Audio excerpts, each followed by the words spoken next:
find justice for my 3-year-old who was... He did not deserve this at all. This mother is fighting for justice for her little boy. This was the last photo I took of him, and on July 18th of 2022, I got a call from his father saying that I'm sorry. I was so confused and I did not know what was going on until I got talked to the doctors, and they said that my son was in critical condition and they've been performing CPR for 2 hours. Now, at first I asked his father what happened. His father said he choked on cereal. But when the autopsy came back, they said there was no signs of choking, but my son died from a recent brain bleed. And when I went into that hospital, his chin was missing. His chin was missing. He had a bruise on his head and a nice little scar on his eye. And I was wondering, Lord have mercy. His chin was missing. He had a nice little bruise on his eye. All types of shit. I'm not going to go too much into detail with that. But my problem is now it's almost December. And the officers and the investigators are telling me, oh, we have no update. All I'm asking is, can somebody, anybody, like, comment, share, repost, anything to get this word out? Because this shouldn't happen to him or any other child.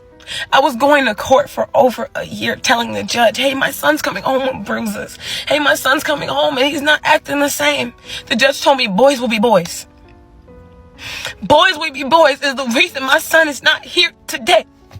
Remember his name, Vallen. Don't let him be forgotten.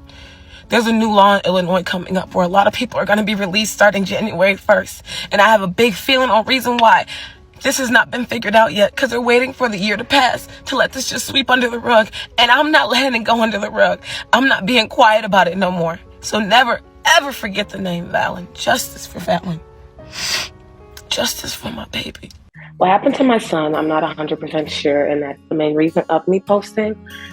But he passed away from my understanding of a recent brain bleed. On July 18th, I was actually on my way on a trip to Miami with my best friends, and we were about to leave for the airport. And as we were calling the Uber, I got a call from his father. All weekend I was trying to get in touch with him. He was avoiding my calls. And finally, when he did call me, he just told me, hey, Kimberly, I'm sorry, but Vallen had choked on cereal. And I was confused because my son's favorite food is cereal. That's all he eats all day is cereal. So we had been separated for over 2 years at that point. Back in March of 2020, I actually got a restraining order because of his violent behavior in regards to me and my son. I had both of us on a restraining order. But June of 2021, I got a letter in the mail saying that we had to go to court because he wanted to see his son for visitation. I advised the judge before he granted his father visitation how violent he was with me and his son.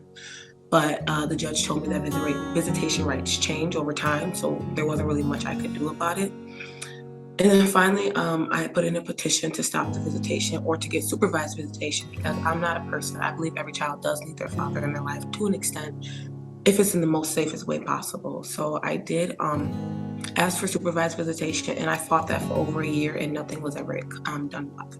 When I first arrived to the hospital, I was actually in shock because my grandmother, my uncle, my mother, and my aunt, my brother was all there in a different hospital room. And so I was confused at first, and my father, he had pulled me aside because me and my father, that's like my best friend.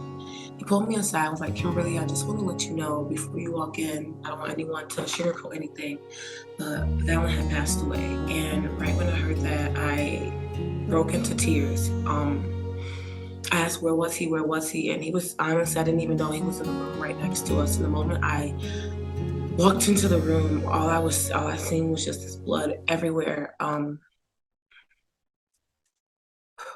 I did was held my son. I actually held him until they had to bag him up. I have the outfit I held him in, zipped up in a Ziploc bag. He was bleeding through his rectal. It was horrific, honestly. It was the worst day of my life. Yesterday, actually, the investigator called me and said, hey, I just wanted to say that we're going to try to move forward a little bit about this case because he actually saw my recent TikTok video about what happened with my son. I was like, I really appreciate it. He told me he'll be meeting with me tomorrow, actually. Other than that, I really haven't had an update about what they have been investigating. All they keep telling me is that they have to wait for the autopsy to come back. They told me how they had to test his tissue. I believe they had to test pieces of his brain, a lot of different organs and stuff to finally get a real answer of what happened, because the girlfriend and the father's story weren't even matching up that same day. Before he had saw the video, I was told that they can't do anything until the autopsy is back, and he said the final autopsy is not back, but we're going to try to push forward. So I'm very happy that social media can really get a word out that needs to be getting the word out. I really appreciate that so much. I